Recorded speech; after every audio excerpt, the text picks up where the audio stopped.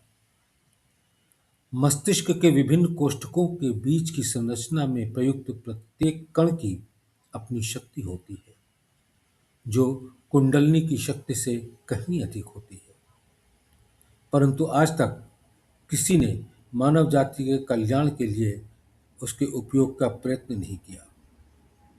मेरा दृष्टिकोण अधिकांश ज्ञानी लोगों को स्वीकार नहीं होगा, और अगर मैं प्रत्यक्ष प्रयोगात्मक रूप में उन्हें दिखा भी दूं, तो उनमें उसे महसूस करने की सुग्राहता नहीं होगी।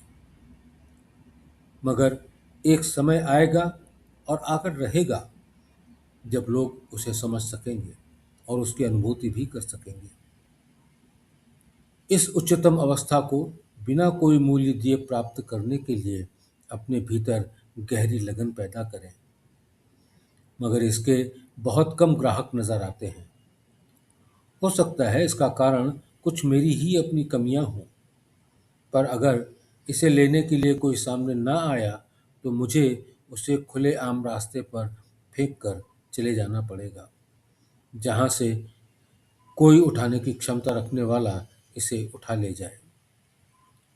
मैं आपको विश्वास दिलाता हूं कि मेरे भीतर इस भावना की बाढ़ सी आ रही है, पर मैं उसे जी जान से रोके हुए हूं कि कहीं वो अपने आप न बह निकले। ये बहाव प्रकृति की केवल एक ग्रंथि को स्पर्श करते ही निकल पड़ सकता है, पर अभी ईश्वरीय आज्ञा वैसी नहीं है। दोस्तों, इसके साथ ज्योति अभी प्रज्वलित है ये चैप्टर समाप्त होता है। बहुत बहुत धन्यवाद।